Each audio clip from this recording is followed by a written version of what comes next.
CM युवा उद्यमी अभियान में युवाओं का जोश, 4 महीने में 2 लाख आवेदन। मुख्यमंत्री युवा उद्यमी विकास अभियान प्रदेश के युवाओं के बीच तेजी से लोकप्रिय हो रहा है।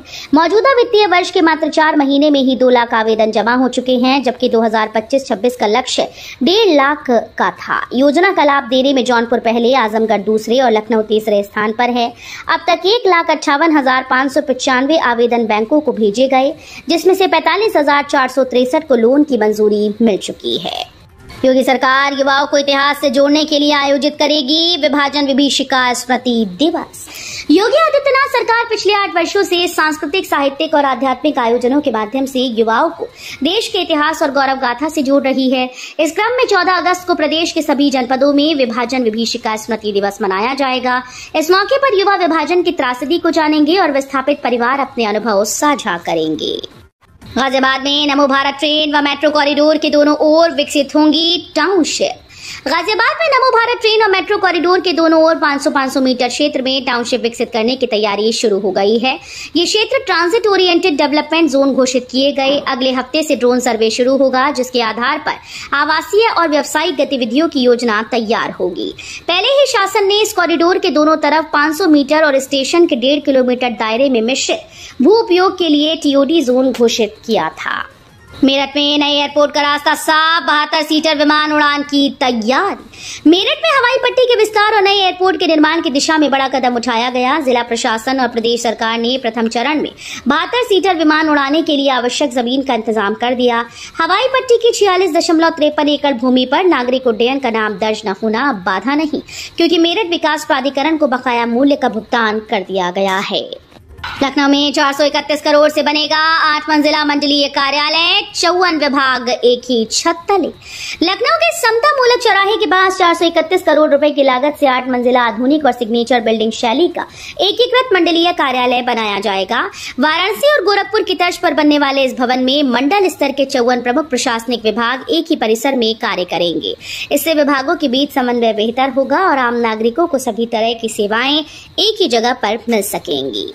स्वतंत्रता दिवस पर यूपी में 4.60 करोड़ तिरंगे लहराने की तैयारी, सभी जिलों में म्यूजिकल कॉन्सर्ट। उत्तर प्रदेश में हर घर तिरंगा अभियान को भव्य रूप देने की तैयारियां तेज हैं। मुख्य सचिव एसपी गोयल ने सभी जिलाधिकारियों से वीडियो कॉन्फ्रेंसिंग के जरिए समीक्षा की। इस बार 4.60 करोड़ घरों में तिरंगा फहराने का लक्ष्य रखा गया। अभियान का उद्देश्य केवल झंडा फहराना नहीं, बल्कि देशभक्ति की भावना को जन जन तक पहुंचाना है। ट्रम्प टैरिफ का असर, यूपी के 35% निर्यात ऑर्डर रद्द, संकट गहराया। अमेरिकी राष्ट्रपति डोनाल्ड ट्रंप के टैरिफ निर्णय का असर उत्तर प्रदेश के निर्यातकों पर साफ दिख रहा है। अमेरिका से 30 से 35% ऑर्डर रद्द हो चुके हैं, जबकि कई ऑर्डर होल्ड पर हैं। यदि विवाद जल्द नहीं सुलझा तो 27 अगस्त से टैरिफ 50% होने पर निर्यात में 50% तक गिरावट आ सकती है। पिछले वित्तीय वर्ष में यूपी से अमेरिका को 35,545 करोड़ रुपए का निर्यात हुआ था, जो 2023-24 में घटकर 32,490 करोड़ रह गया। नोएडा में ट्रैफिक पुलिस की सख्ती, 7,049 चालान और 26 वाहन सीज। नोएडा ट्रैफिक पुलिस ने नियम तोड़ने वालों पर बड़ी कार्रवाई करते हुए 7,049 चालान काटे और 26 वाहनों को सीज कर दिया।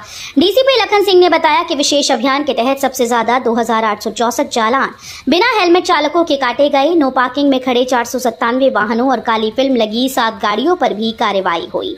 इसके अलावा निजी 2 पहिया वाहनों को रैपिडो सेवा में चलाने पर 71 चालान किए गए। यूपी में अवैध स्कूल्स पर होगी कार्रवाई, 15 अगस्त तक सूची तैयार करने के निर्देश। जिले में बिना मान्यता के चल रहे स्कूल्स पर शिक्षा विभाग की सख्ती बढ़ गई। शिक्षा निदेशक ने बीएसए को निर्देश दिया कि ऐसे सभी अवैध विद्यालयों की सूची 15 अगस्त तक शासन को भेजी जाए। इन स्कूल में यूपी बोर्ड, सीबीएसई और अन्य बोर्ड के प्राथमिक विद्यालय भी शामिल हैं, जो बिना सरकारी मान्यता के संचालित हो रहे हैं। इस पर अभिभावकों से मनमाने शुल्क वसूलने और नियमों की अनदेखी के आरोप हैं। यूपी में 9,000 से ज्यादा वाहनों के परमिट निलंबित। सड़क सुरक्षा को सुदृढ़ बनाने के लिए उत्तर प्रदेश परिवहन विभाग ने सख्त कार्रवाई की है। राज्य परिवहन प्राधिकरण ने 8,322 4 पहिया वाहनों और 737 निजी बसेस के परमिट निलंबित कर दिए। इन वाहनों पर परमिट और वाहन संबंधी नियमों के उल्लंघन के आरोप हैं। विभाग का कहना है कि नियम तोड़ने वालों पर आगे भी सख्त कार्रवाई जारी रहेगी। इस कदम का उद्देश्य सड़क पर अनुशासन और सुरक्षा सुनिश्चित करना है, ताकि दुर्घटनाओं में कमी आए। यूपी के 67 पीपीएस अफसर सीनियर डीएसपी पद पर पदोन्नत, मिला 6,600 grade pay. Uttar Pradesh police सेवा के 67 अधिकारियों को करियर में बड़ा प्रमोशन मिला। राज्य सरकार ने इन्हें 5,400 ग्रेड पे से ज्येष्ठ वेतनमान का लाभ देते हुए 6,600 ग्रेड पे पर पदोन्नत किया। इसके साथ ही अभी अधिकारी आधिकारिक रूप से senior deputy superintendent of police के पदनाम से कार्य करेंगे। ये पदोन्नति न केवल उनकी जिम्मेदारियों और अधिकारों में वृद्धि करेगी, बल्कि उनके करियर ग्रोथ में भी महत्वपूर्ण मील का पत्थर साबित होगी। 9 साल के बाद भी इंतजार खत्म नहीं। यूपी के 55 चयनित फार्मासिस्ट को नहीं मिला नियुक्ति पत्र। उत्तर प्रदेश कारागार विभाग में फार्मासिस्ट पदों पर चयनित 55 अभ्यर्थी 9 साल के लंबे इंतजार के बाद भी बेरोजगार हैं। नवंबर 2016 में निकले विज्ञापन के बाद मार्च 2023 में लिखित परीक्षा हुई। मार्च 2024 में परिणाम आया और अप्रैल 2024 में दस्तावेज सत्यापन पूर्ण हुआ। 3 जून 2025 को अंतिम चयन सूची जारी हुई, लेकिन 2 महीने बाद भी नियुक्ति पत्र जारी नहीं हुआ। बार बार टलती भर्ती प्रक्रिया से अभ्यर्थियों का धैर्य टूटने लगा है। सरयू का कहर, बहराइच में कटान और बाढ़ से तबाही, 38 गांव प्रभावित। बहराइच में सरयू नदी का जलस्तर नेपाल से छोड़े गए पानी के कारण लगातार बढ़ रहा है, जिससे हालात बेहद गंभीर हो गए। शिवपुर और महसी ब्लॉक के 38 गांव बाढ़ और कटान की चपेट में हैं। कई जगह ग्रामीणों को अपने पक्के मकान खुद जेसीबी से गिराने पड़े ताकि वे नदी की धारा में बह न जाएं। चौक साहार ग्राम पंचायत के झुंडी मजरा में पिछले 24 घंटे में 18 से ज्यादा घर नदी में समा चुके हैं। लखनऊ में ट्रैफिक पुलिस की सख्ती, नो पार्किंग में गाड़ी खड़ी की तो होगी कार्रवाई।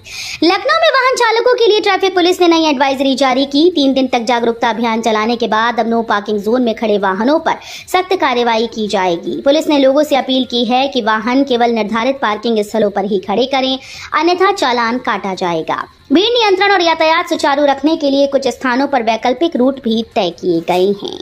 स्मार्ट मीटर उपभोक्ताओं के लिए राहत, बकाये में भी 72 घंटे तक मिल सकेगी बिजली। बकाया होने पर स्मार्ट मीटर से बिजली कटने की स्थिति में उपभोक्ताओं को अब परेशान होने की जरूरत नहीं है। मीटर में लगे बटन को 10 सेकंड दबाकर रखने से बिजली पुनः आ जाएगी और ये सुविधा 72 घंटे तक उपलब्ध रहेगी। अगर इस अवधि में भी बकाया जमा नहीं किया गया तो बटन दबाने के बाद भी बिजली नहीं मिलेगी। उपभोक्ता इस सुविधा का लाभ महीने में केवल एक बार ले सकते हैं। लखनऊ एयरपोर्ट के नए टर्मिनल की छत टपकी, 2,400 करोड़ की परियोजनाओं पर उठे सवाल। लखनऊ एयरपोर्ट के नए टर्मिनल T3 की छत बारिश में टपकने लगी है, जिससे प्रशासन की किरकिरी हो गई। फर्श को बचाने के लिए जगह जगह टब रखे गए, जिनकी तस्वीरें सोशल मीडिया पर वायरल हो गईं। 2,400 करोड़ रुपए की लागत से बना ये टर्मिनल गत वर्ष शुरू हुआ था, लेकिन बारिश में छत टपकने की शिकायत पहले भी सामने आ चुकी है। हालिया बरसात में बोर्डिंग हॉल की ओर कई जगहों से पानी तेजी से गिरता दिखा। बिना सहमति स्मार्ट प्रीपेड मीटर लगाने पर उपभोक्ता परिषद की आपत्ति। उत्तर प्रदेश में उपभोक्ताओं के घरों में बिना सहमति स्मार्ट प्रीपेड मीटर लगाए जाने और उन्हें प्री पेमेंट मोड में बदलने पर विद्युत उपभोक्ता परिषद ने आपत्ति जताई। परिषद का कहना है कि ये कार्रवाई विद्युत अधिनियम के प्रावधानों के खिलाफ है। उपभोक्ताओं की ओर से मीटर तेज चलने और गलत बिलिंग की शिकायतें भी लगातार मिल रही हैं। इस मामले में परिषद ने नियामक आयोग में लोक महत्व प्रस्ताव दाखिल कर हस्तक्षेप की मांग की। एटा में सांपों का आतंक, 19 दिन में 151 सर्पदंश के शिकार, 3 की मौत। एटा में बरसात के बाद बड़ी गर्मी और उमस के कारण सांप बिलों से निकलकर लोगों के लिए खतरा बन गए। पिछले 19 दिनों में सर्पदंश के 151 मामले सामने आए, जिसमें 3 लोगों की मौत हो चुकी है। गुरुवार को एक युवक की मौत के साथ ही मृतकों की संख्या बढ़ गई। कई लोग अभी भी झाड़ फूक के चक्कर में पड़ रहे हैं, जबकि सपेरे भी इलाज करने में असमर्थ हैं। चिकित्सकों ने लोगों को ये सलाह दी है कि सर्पदंश की स्थिति में तुरंत अस्पताल पहुंचे। वाराणसी में बिना मान्यता के चल रहे 24 स्कूल बंद, प्रशासन की सख्त कार्रवाई। वाराणसी में बिना मान्यता के संचालित 24 बेसिक विद्यालयों को प्रशासन ने बंद करा दिया। शासन के निर्देश पर की गई इस कार्रवाई से शिक्षा जगत में हड़कंप मच गया। ये विद्यालय बिना सरकारी अनुमति के छात्रों का दाखिला लेकर संचालन कर रहे थे, जिससे अभिभावकों पर आर्थिक बोझ और शिक्षा की गुणवत्ता पर सवाल खड़े हो रहे थे। रेलवे रिक्रूटमेंट बोर्ड के पूर्व चेयरमैन समेत 5 पर सीबीआई ने दर्ज की एफआईआर। रेलवे भर्ती बोर्ड के पूर्व चेयरमैन समेत 5 लोगों के खिलाफ सीबीआई ने एफआईआर दर्ज की। आरोप है कि भर्ती प्रक्रिया में अनियमितताओं और भ्रष्टाचार के जरिए चयन में गड़बड़ी की गई। सीबीआई ने मामले की जांच शुरू कर दी और संबंधित दस्तावेज व साक्ष्य जुटाए जा रहे हैं। जांच में दोषी पाए जाने पर आरोपियों पर कड़ी कार्रवाई की जाएगी। ये कदम रेलवे भर्ती प्रक्रिया में पारदर्शिता और निष्पक्षता बनाए रखने के लिए उठाया गया।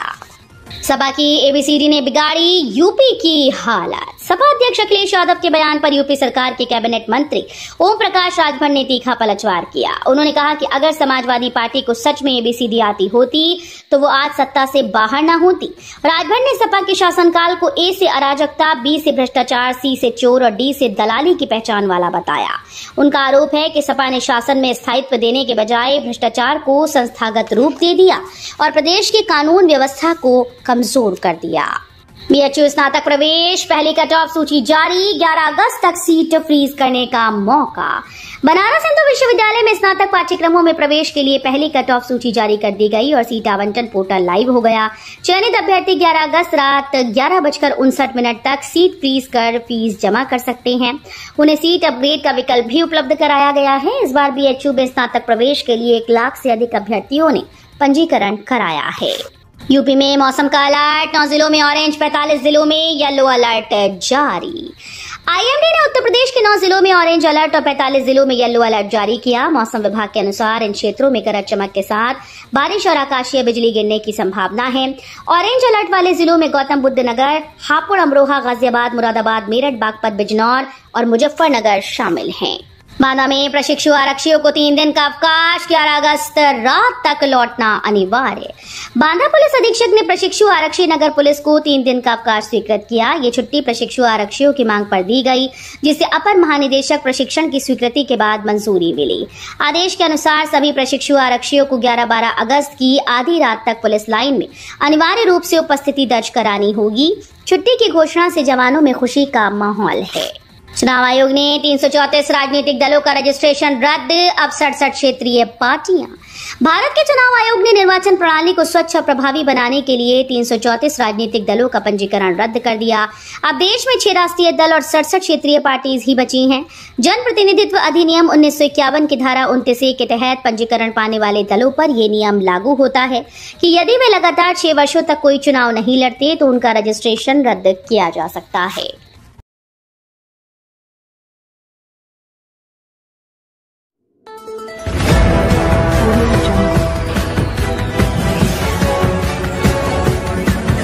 Audio Jungle.